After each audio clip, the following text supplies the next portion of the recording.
नहमदुहु व नसल्ली अला रसूलिहिल करीम अम्मा बादु फ़अऊज़ु बिल्लाहि मिनश शैतानिर रजीम बिस्मिल्लाहिर रहमानिर रहीम फ़स्अलू अहल ज़िक्रि इन कुंतुम ला तालमून सदक़ल्लाहुल अज़ीम। मेरे अज़ीज़ भाइयों, जैसा कि मैंने अपनी पहली वीडियोज़ में भी कुर्बानी के मसाइल के मुताल्लिक़ चंद बातें आप हज़रात की खिदमत में पेश की हैं, चंद मसाइल पेश किए हैं, तो आज भी इंशाअल्लाहुल अज़ीज़ कुर्बानी के मसाइल के मुताल्लिक़ चंद बातें होंगी। आज का हमारा पहला मसला ये है कि कुर्बानी का वो जानवर जिसकी आंख बिल्कुल ज़ाया हो चुकी है, क्या उसकी कुर्बानी जायज़ है कि नहीं।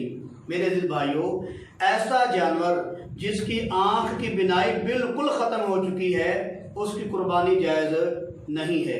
आज का हमारा दूसरा मसला ये है कि कुर्बानी का ऐसा जानवर जिसके कान का तीसरा हिस्सा कट चुका है, क्या उसकी कुर्बानी जायज़ है या नहीं। तो मेरे अजीज भाइयों, वो कुर्बानी का जानवर जिसका मुकम्मल कान कट चुका है, उसकी कुर्बानी जायज़ नहीं है, या उसकी के कान का तीसरा हिस्सा कट चुका है तो उसकी कुर्बानी भी जायज़ नहीं है। हाँ, अगर तीसरे हिस्से से थोड़ा कान कटा हुआ है फिर उसकी कुर्बानी जायज़ है। अगर तीसरा हिस्सा उसके कान का कट चुका है उसकी कुर्बानी जायज़ नहीं है। आगे मसला ये है कि जो लंगड़ा जानवर है कुर्बानी वाला, जो कुर्बानी के लिए ख़रीदा है, क्या उसकी कुर्बानी जायज़ है कि नहीं।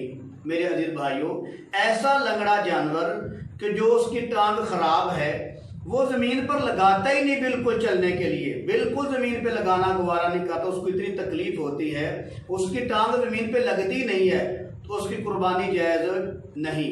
हाँ, अगर वो अपनी चौथी टांग हल्की हल्की लगाकर भी ज़मीन पर चलता है, कुर्बान गाह तक जा सकता है, तो उसकी कुर्बानी जायज़ है। लेकिन अगर उसकी टांग इतनी कमज़ोर है, इतनी तकलीफ़ है कि वो ज़मीन पे लगती नहीं है, तो उसकी कुर्बानी जायज़ नहीं है।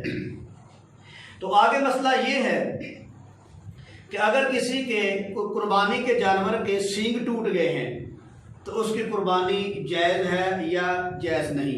तो मेरे अजीज भाई, जो कुर्बानी का जानवर है, अगर उसका सींग खौल उतरा है, अगर उसके सींग का खौल उतरा है फिर उसकी कुर्बानी जायज़ है। लेकिन अगर सींग उसका जड़ से उखड़ चुका है, उसका खौल गुद्दे समेत टूट चुका है, फिर उसकी कुर्बानी जायज़ नहीं है। हाँ, अगर उसका खौल उतर गया है, गुद्दा बाकी है, फिर कुर्बानी जायज़ है। अगर गुद्दा भी साथ ही टूट गया है फिर उसकी कुर्बानी जायज़ नहीं है। आगे मसला ये है कि ऐसा जानवर जो कुर्बान गाह तक चलकर जा नहीं सकता, उसको पकड़ कर लेकर जाते हैं या उठाकर लेकर जाते हैं, तो क्या उसकी कुर्बानी हो जाएगी। मेरे अजीज भाई, ऐसा जानवर कि जो खुद कुर्बान गाह तक जहाँ उसको कुर्बान करना है उस जगह तक वो खुद चल के जा सकता ही नहीं है, तो ऐसे जानवर की कुर्बानी जायज़ नहीं है। कुर्बानी के लिए जानवर मोटा ताज़ा होना चाहिए, खूबसूरत अगरचे ना हो लेकिन मोटा ताज़ा हो, फरबा हो, खुद ब खुद कम से कम चल के अपनी कुर्बानी की जगह जा सके। इतना कमज़ोर लागर है कि वो कुर्बानी की जगह तक ही नहीं जा सकता, तो उसकी कुर्बानी देना जायज़ नहीं है। आगे मसला ये है कि अगर कुर्बानी के जानवर के दांत टूटे हुए हैं तो क्या उसकी कुर्बानी हो जाती है। तो मेरे अजीज भाई, ऐसा जानवर जिसके आधे से ज़्यादा दांत टूट गए हैं या सारे दांत उसके टूट गए हैं, उसके सारे दांत जड़ गए हैं, टूट गए हैं वो जानवर, या आधे से ज़्यादा उसके टूट गए हैं, तो ऐसे जानवर की कुर्बानी देना जायज़ नहीं है। आगे मसला ये है कि एक जानवर है, उसके पैदाइशी सींग नहीं, उसके पैदाइशी ही सींग नहीं है, तो ऐसे जानवर की कुर्बानी देना जायज़ है। अगर सींग थे तो उसका गुद्दा भी टूट गया, खौल भी उतर गया, साथ गुद्दा भी टूट गया, तो उसकी कुर्बानी जायज़ नहीं है। लेकिन अगर वो बचपन से ही, शुरू से ही कुदरती तौर पर उसके सींग नहीं है, तो उसकी कुर्बानी जायज़ है। आगे मसला ये है, क्या खस्सी जानवर की कुर्बानी देना जायज़ है या नहीं। तो मेरे अजीज भाई, खस्सी जानवर की कुर्बानी देना जायज़ है, बल्कि अफजल है। खस्सी जानवर की कुर्बानी देना जायज़ ही नहीं बल्कि अफजल कुर्बानी होती है।